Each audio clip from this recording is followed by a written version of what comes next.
نعود إليكم من جديد مع شخصية قيادية ملهمة. Are back with an inspiring personality, Mr. Haven. This session is supported by artificial intelligence. Mr. Arfan, the CEO of Calabari Group. This company has been through many experiences and he is very passionate in about technology and artificial intelligence. Please, the floor is yours. Thank you. Good afternoon. Can you all hear me okay? Awesome. Sorry to keep you waiting. As he said, I'm Shravan Goli, the CEO for Calibri Group. Assalamu alaikum. I am thankful to MBRF, UNDP, and Coursera for giving me this opportunity to speak to all of you. It's an honor to be talking about this topic, which is AI-powered world, the next human revolution. So AI is now everywhere. All of us have been using this, right? Including some of these slides got built with AI. Now today, AI is helping millions of professionals across a range of industries, right? Technology, healthcare, accounting, financial services, teacher education, and many more. It's completely redefining every single job and industry. And in fact, if you look at this chart, what it shows is the rapid growth of ChatGPT in the last 3 years. 800 million weekly active users as of October. And by the way, it was 400 million in February of this year. So in 6 months, it doubled. Internet took about 12 years to get to 800 million users. And so what this is really meaning is that everybody is now dreaming of what is called as an AGI, artificial general intelligence, which is essentially what people are saying is it's going to mimic humans and humans will be useless, right, in many ways. I'm not so sure about that, but I am sure that it can generate these amazing, realistic cat videos. But as AI continues to get smarter and transform the way we work and we create, certainly it's leading to a few questions. On top of the mind is what happens to me? I'm the CEO of a 1,500-person company, but I'm actually worried that I will be replaced by an AI CEO. In fact, if I don't keep pace with this changing technology, somebody, my board might decide like, oh, there's another person who knows AI better than you, so we're going to replace you. So many ways, we can be replaced. So what it is leading to is sort of this, hey, are we facing an AI apocalypse? And by the way, that's because it's everywhere in the news today. We can imagine, rogue robots or science fiction scenarios and also, but what Eric Levitz, he just recently wrote this article in Vox, he calls it the most likely AI apocalypse. I guess we still have a chance, right? And so what this is ultimately, what he's saying is, he's warning of a future where almost 50% of white-collar jobs could be rendered redundant. Let's just pause for a second. That's us in this room. We are the white-collar, professionals here. 50% of our jobs could be redundant. And in fact, technology companies everywhere are talking about cutting their workforces by almost half as well. And then the other big dilemma are the people who are graduating from college right now, or the people who are entering the college. They're questioning, what is the value of a degree if AI can do my job? This is the problem that we're all facing today. And so when you look at this, it's also happening at a very interesting time. AI is helping many companies become efficient. If you look at the chart on the left there, it's showing company profits have doubled in the last 5 years. Literally doubled. But guess what's happened throughout this year? These very same companies are laying off people at record levels. In US, about 1 million jobs have been cut this year alone. And that's 50% more than last year. And so when you look at the entry level, the crisis is even more acute. Look at this chart. The bottom line is the yellow line. is talking about the entry-level jobs. And as you can see in the last 2 years, since Gen AI took the world by storm, the rapid decline in entry-level jobs. By the way, the blue, which is the non-entry-level jobs, experience, also are facing a decline. In fact, I think of it as a barbell right now. Entry-level is a big problem, and if you're like me, over 50, that's a big problem, right? And so on both sides of this equation, if you lose a job or if you don't have a job, it's a tough market there. Now, part of the challenge then is, as you think about what's happening is, it's not that machines are getting smarter, but the challenge is it's the slow erosion of jobs, purpose, and the trust that we all have, but the technology is outpacing our ability to train, govern, and support one another. And so this is why Eric calls it, hey, it's not going to be an extinction, but it's going to be most likely a soft apocalypse, in which he talks about the danger isn't intelligence, but it's inequality. And when you think about that, if the concentration of power or the gains of AI are limited to a few companies or a few countries, it's only going to widen this gap. And so the problem in front of us, you're all came from all different locations, different countries, right? Developed, underdeveloped countries. So we really need to tackle this challenge head on if we were to think about AI's actually ability to help a lot more population in the world. And so that's what gives me hope, because I do believe humans are still in charge. We're still in charge. And here's why I think about it. First of all, every innovation starts as a productivity tool, but eventually becomes a capability shift. Think about what happened in the last 20 years.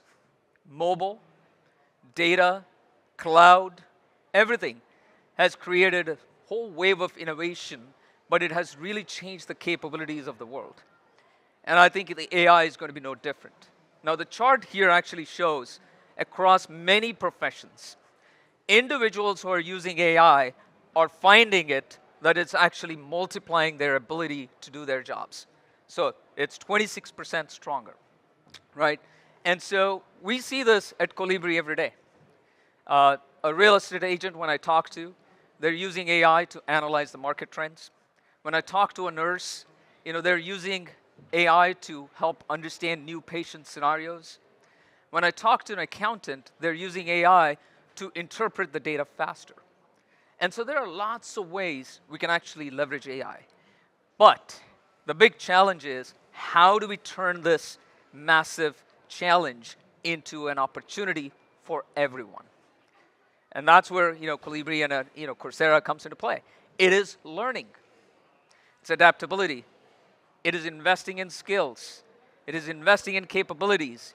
It's investing in credentials or micro-credentials that are getting you over to the AI zone, right? And so to me, I think it is the opportunity to redefine what the humans are valuable for. It's not about the machines getting smarter. In my mind, my title is the next human revolution. The real revolution is that it's not the machines getting smarter, but it's humans getting stronger by figuring out how to use AI to learn better, to teach better, to work better, and master kind of what we do at our job. And that's what I think is going to define the next wave of things. Now, the question then is, who's going to thrive in this AI-powered world?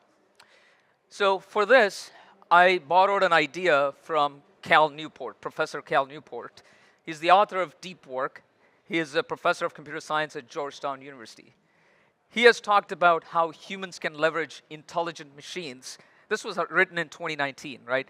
Even before Gen AI became a household name. And so he talks about there are going to be three winners in the AI era. First is high-skilled workers. Second is superstars. And third is the owners. So when you think about high-skilled workers, like I said, that's all of us here. It's the ability to extend what we do by leveraging AI to become smarter, to ask the right questions, and judge the AI output better to make our lives better and easier. The middle ones, superstars, are the ones that are really good and they're research oriented, they're deep in their field, they've mastered their field, but AI actually is going to take them to a whole new level. Think about if anybody has used the deep research capability on GPT. It would have taken days or months for us to kind of figure out our competitive landscape. I started an hour later, beautiful. It's awesome, right? My job has become so much more capable. And so I'm not doing the mundane tasks of searching for all of this information, figuring out how to even build it all together into a structure, and then analyzing it for my purpose. It actually does a lot of that work for me. But I'm still in charge. I'm stronger because of that. And so superstars are going to figure out. Owners, these are the people. Like think about OpenAI or Microsoft. They own the platforms. And they also own the capital and the infrastructure. I think Middle East here, we're here. There's a lot of capital and investment going on into AI infrastructure as well. These are the people that almost like essentially control what's actually happening with regards to the AI. So who is, well, actually, I have one more point on that.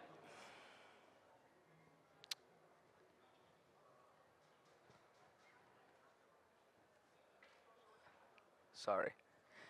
So we can all grow into one or more of these groups, but it's not going to be through accident. It's going to take clear learning, curiosity, and deliberate reinvention for all of us. And to me, when I think about, again, it's this next human revolution, if there is one key takeaway from my talk today, it is this: human adaptability. We have adapted through all kinds of innovations and transformations. It is the same thing. And the way we have done is because we are curious. We want to learn. We want to grow. We want to change. So let's fall back on the same things that have made us human. So who needs the most help, though? At the end of the day, I think about who needs the most help. 50% of the jobs are going to be rendered, redundant for high-skilled workers. And think about it, like this is the 10th Knowledge Summit. If you were in these hallways 10 years ago, we would have been talking about AI replacing low-skilled job workers. Fast forward, the tables have turned. There are lots more service industry jobs right now. Not many people want to do those jobs. But the robots have not taken over that world. And we're under attack. So high-skilled workers require sort of the most help. And so at Colibri, we think of these high-skilled workers in three major groups. Professionals, like us, who need to continuously learn, adapt, and grow. Businesses and educational institutions who have to really integrate AI, whether into their teaching models or whether into their training systems. And then ultimately, governments and policymakers. I mean, this is a conference that is bringing all three constituents together. And I think when I think about governments, it's all about access and democratization and also governance. So let me talk about each of these. But before I do that, I've been talking about Colibri as if you guys know about Colibri. I guess not, right? So let me give you a little intro into what Colibri does. So Colibri, we empower millions of professionals in licensed and regulated industries. When you think about licensed and regulated industries, the kind of things that will come to your mind is healthcare, accounting, teaching, financial services, real estate, property services, electrical, any of those trades. They're regulated by government standards. Anybody who wants to do this profession, you have to go through a certain amount of qualification, etc. I'll get to that. But that's what we do. We are helping these individuals and professionals to help achieve these careers and adapt and thrive in these careers. Now let me talk about those professionals. So when you think about the ages, over the last 400 years, from industrial age to the digital age, what defined us is the degree. What's your education like? A bachelor's in computer science. I'm like, oh, that's awesome. Like, master's in computer science. Okay, that's great. Like, that's, you started your terms, like, with your degrees and credentials as sort of the symbols of success. But what is going to define the age of AI? Degree is great. I think you still need to go to a school. There are a number of reasons you need to go to a school. But that's not going to be enough. Because what the age of AI is going to require you is to think about capabilities. and that is around how you turn yourself into a lifelong learner. And that comes back to that human adaptability. If you go to school and you don't learn all of the core human skills and learning skills, when you come out of it, A, we don't have enough jobs, you saw that, and B, you don't even know what to do then. And so this is something I'm having a conversation with my kids all the time. Now, is another important reason why you actually want to learn these AI skills. Part of what you can see on the chart on the left here is there is actually a wage premium when you have AI skills. Across the board, there's about 28% to 56% wage premium based on if you have AI skills when you apply for a job versus when you don't have those skills. And so in my own company right now, in the entire interview process, every single, including the leaders that I'm hiring at my executive level, a lot of focus is on me testing them on AI, and every individual manager testing people on AI. Is why? Because I don't have time to train you. 3 years into Gen AI, you come to an interview and you say you don't know how to use AI, goodbye. Because what it tells me, you're not curious, you're not a learner, you're not self-propelling. Those are the indicators, right? And so, but once I know you are capable of that, and you have the basic, sort of the intelligence, then actually I can train. But you have to show up with that, right? And so, but when you show up, there's premium. The other side of the equation, we've been asking our individual professionals, it's like, how relevant do you think AI is for your profession? Almost 90% of them, across all of those ecosystems that I showed you, 90% of them said AI will help them in their job. In fact, I'm not just quoting that because there are all these quotes from all these people that actually said, AI is helping me, but more importantly, I need more help. This is something I hear in my own company. They love the idea of AI, but they also don't know how to use AI in a lot of ways. There's a lot of conversation around prompts and prompt engineering, et cetera, et cetera. With the tools and the way the AI is changing, you probably don't even need to learn prompt engineering. What you really need to learn is to be a critical thinker. In fact, I think English majors might have the most advantage right now because you understand how, from a language standpoint, the communication. You're basically communicating with an intelligent, smart machine. But it doesn't know everything, but we use our judgment, right? So to me, that's what we're hearing from a lot of these professionals. And so when I look at this, well, how does Colibri help these individuals? So I talked about licensed, regulated professions. The way you enter the profession, if you want to become a nurse, if you want to become an accountant, if you want to become a teacher, you want to have to go through a qualifying education. You can have a degree, but you still have to get through another 100, 200, 300 hours of qualifying education because it teaches you regulations-wise how you do this job. So when I hire you and I send you on a work, I'm not going to get sued. That's the whole point, right? But more importantly, your quality of the job is also important. That's why these regulations exist. And so you have to qualify, you have to get a license, and then you have to get a job, but then you need to continue to grow. Now, in the meantime, what happened is AI has come from sideways. So what we're also doing is like, hey, how do you adapt? Not just achieve this career, but how do we help you adapt throughout this journey to become AI proficient? And part of that means that you have to integrate AI into the learning itself. You have to learn these tools. No one else is teaching it. And so when we think about that, here's how we have leveraged AI in helping these individuals learn AI tools. So first is improving the learning experience. So I want you to all think about your own childhood and learning anything. You wish you had a tutor or a teacher who understood you. 1:20, I'm lost. 1:1, you're talking to me. You actually understand me. Now you're pacing it to me. And that capability is what AI enabled us. Now you will see AI tutors, AI coaches all over the world, right, in the education space. So that's something I think everybody is doing. It's almost becoming a default. So we have AI tutors and coaches. The other piece is, when you think about job, when you're looking to hire or apply for the job, you have to prove that you can actually do the job. It's not just I understand the theory, but I also can apply the theory into the job. How do you do that? Not everybody is getting an internship. In fact, it's very hard. So how do you do that? Well, so this contextual, interactive role-play scenarios can actually help you. Because the AI GPT style experience is so dynamic, you can actually build a whole case study scenario modeling based on, like, again, like think about teacher education.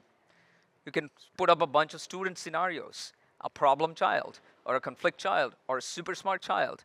Same thing with a nurse dealing with different patient outcomes and patient scenarios. So we can actually accelerate their ability to kind of apply their theory and build a showcase, something that they can actually understand when they try to go do the job. And last but not least, assessment and analytics. AI is able to help you generate a lot of those assessments, feedback loops. This is also important. From a learning perspective, it's always for me that feedback is the most important part of it. I have to be able to reflect, but somebody has to be able to tell me, hey, you're doing a good job. This is good. This is wrong. This is how you can improve it. And so we have to be able to do that. And this is kind of what we've done at Colibri. We have launched an AI tutor called Ruby and Newt on our accounting platform. In under 4 months, we have had 9 million questions asked by just 60,000 students going through CPA exam prep, accounting, right? Certified Public Accountant exam prep. In under 4 months, 9 million questions. By the way, it is a much better learning experience because it's more effective and efficient, and we're seeing the pass rates improve. But the other thing is, our calls to our counselors have declined 90%. Because I don't have time to ping someone, wait for someone to respond. AI is real time, it's responding, but it also knows me because it understands the context. And we're also doing AI in the purchase flow. Because a lot of times people are like, okay, I have this problem, I don't know what to actually study. And so this is something I think we're looking at Purchase Advisor to kind of make sure that helps you. So throughout that life cycle that you saw, AI can play a role, help you understand which pathway to take, help you get through that whole journey faster, smarter, and then once you're in the job, hope you actually get better and better and better at it. And so that's what we're doing for professionals. Now let's turn to businesses and institutions. What is the imperative for businesses and institutions? So first and foremost, helping individuals adapt is awesome, but businesses have to invest. So the chart here, what it shows is, we ask this question: which of the following best describes your level of usage with AI tools? GPT, Copilot, and things like that. The green box is 20% that says they're actually using it and they're confident about using it. So 80% in an enterprise doesn't really know, or is not feeling confident on how to use AI. So what is at stake for these businesses? Well, you have to compete and adapt and thrive. That's what's at stake, right? And the other part of it is, McKinsey stated there's about a $4 trillion opportunity to unlock if businesses can figure out how to use AI. You see on the chart here, the x-axis is basically talking about the percentage of tasks that can be done by AI. And on the y-axis is the amount of money that companies can save by helping AI do that. So if you look at the top right there, customer operations, right? 40% of the tasks can be done, but about $400 million can be saved. Now, what can we do as businesses? We can take that money and put it back into the business, right? And that helps, generate more jobs and more opportunities for more people. Absolutely. And so the top blue bubbles account for almost 75% of the value creation today already. Now, what we are hearing, though, on the other side, lots of stories where businesses are struggling to realize the ROI. We're putting all this money into these AI tools, boom, boom, boom, boom, like, the boards and the CEO, everybody is focused. But then the question is like, where's the ROI? A year later, we're all struggling with that question, right? Now, there are some that, are obvious, but many are not obvious yet. But we are in the early cycle of this technology. But point is, how can businesses actually help adapt and thrive. And so something I would say how I was going about it, last year when I started at Colibri in December, I basically stood in front of the company and said, we're going to be an AI first company. They were like, what the hell do you mean by AI first company? Like, well, before I do the task myself, I'm going to see if AI can do the task. Simple enough, right? So start there, and then if AI can do that, great. That helps you. But that's a simple way to think about it. But most interestingly, what it meant was also an investment from the management team all the way from top down. And actually to say, we want to 10x the value for our customers, first and foremost, using AI. But we also want to 10x the value for us as employees. And so what does that translate to? You saw examples of our AI tutors and personalized experiences. That is how we are creating value for our customers. Great. But internally, we needed to kind of invest, and we had a strategy called AI for all employees. And so we got ChatGPT, Copilot, and we've been driving adoption. Employees are building their own agents. We have like an agent marketplace inside the company. We're doing these events. We're encouraging people to build their own AI subtools and things like that, share their AI knowledge, and so on and so forth. So again, we've all walked into this without really having the proper scaffolding to actually figure out how to do this. So everybody is trying to figure this out in many ways. So, but part of the things that seem to be working is having sort of that sponsorship and making sure you're investing, but you're also training, but you're actually building a community inside the company where sort of that sharing can happen. The second thing is we looked at a lot of the workflows. Where are our people spending most amount of time, and where is the money going? So we're a content company. We spent $20 million last year. And we said whoa, that's a lot of money. So this year, we've gotten it down to $15 million. Right? In the last 2 years, we brought it down almost 30%. And that is because AI can help with a lot of the workflows. Like it can help design the curriculum, it can help generate additional questions and things like that. But we also looked at sales and marketing. A large part of the workforce is in sales and marketing. And so, that's the demand engine. If you can actually improve your demand engine, your revenue goes up, and so your overall company productivity goes up, and so that means we can do a better job. So we've been using tools like Jasper in marketing to generate marketing level content. So it's actually content got generated 3 times faster, and they're also generating 3 times more content at the same time. So it's almost 10x productivity. And we're seeing real examples, using this content to kind of build our SEO worthiness and generate free traffic coming to our sites. Same thing with sales. We're all hiring sales development people and the BDRs, etc. You need to train these individuals. Sales productivity is a really important piece. So we use this Trellis AI, one of our sales leaders, to train new salespeople that we're hiring. And we reduce the onboarding time from 6 weeks to 4 weeks. That's huge. I mean, just think about like a salesperson starting to, make the calls and actually start making. If $1 million deal comes through that, great. It's not just this 2 weeks, but you've accelerated your productivity. So there's a lot of things that you could do. And I think you want to start small, but also make sure you're measuring, along the way and creating that system of support. So companies, that's great, but that's not enough, right? Educational institutions also have to teach us to think about lifelong learning, right? And part of that means that how you design for lifelong learning. And so of course, you want to integrate AI into that education and teaching experience. But B, you actually have to think about, so this Moreland University, one of our brands, that is focused on teacher education. So it helps certify and qualify teachers. So it's a 9-month teacher certification. But if somebody wants to continue to grow and become like an advanced teacher, they can get a master's in education in 12 months. But there's also professional development. And that's where we are launching AI for teachers, right? In the classroom, how do you leverage? So it's an ongoing life cycle, but you have to design and adapt your education systems. And so I think when we do this combination, what we're starting to see is not just happening at Colibri, it's actually happening around the education world, right? And so one is, this sort of executive coaching, the other is test prep and training and certification. So there are a lot of different examples. I have 4 minutes, so I got to continue. Got 4 minutes, right? Awesome.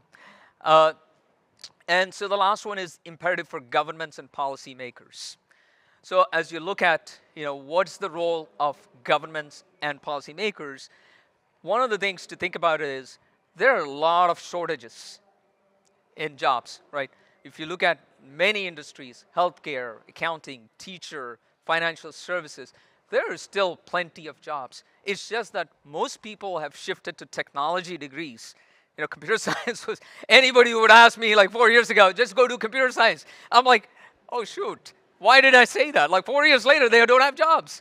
But healthcare, there are a lot of jobs. And people haven't gone in that direction because we basically steered everyone into the STEM world. And so part of it is, actually, if you look at this, percentage of AI that can do the job as good as humans, only 23% of some of the job tasks. Still over 75% humans are better than AI. It might continue to change, but to be honest, that it looks like AI, it's not about like, I think it's going to make humans invaluable, but it's going to redefine what is going to make us valuable at work. And that's what we need to figure out, right? But for that, access to learning becomes important. That's where governments can come into play. And I love what His Excellency's foundation and UNDP partnership is doing to really help educate and unlock and create this opportunity for everyone. So again, once again, thanks for organizing this amazing summit. And last but not least, I'll just leave it with this. This is my son who started college this year. And the conversation he was having with me was like, why are you asking me to go to college if I come out 4 years later useless? And I said, like, that's a good question because it's also costing me a lot of money to send you to college. So maybe I should rethink. No, then he was like, no. But the point is, learning is important, but what colleges have to continue to teach and what you learn in colleges is the human skills, creative thinking, problem solving, communications, the soft skills that makes us what is really good about us. But the other thing is, there are tons of problems to solve in humanity. What are we talking about? I said, figure out your passion, but make sure you leverage AI. Make sure you go deep with what you can do, what problem you want to solve. Coming out of that, you'll be fine, right? And so that's what I would say, my last call to action here as I think about the next human revolution here, the human imperative behind every resilient system. You can take a hospital or a classroom or a financial institution. It's the human behind this institution that's powering with the knowledge that they have. What is required in the age of AI is to enable these humans to acquire these AI skills. So to me, the next, human revolution is not about machines getting smarter, but it's us getting stronger with the capabilities of AI, and that's the revolution worth leading in my mind. So thank you all for joining me, and I appreciate your support.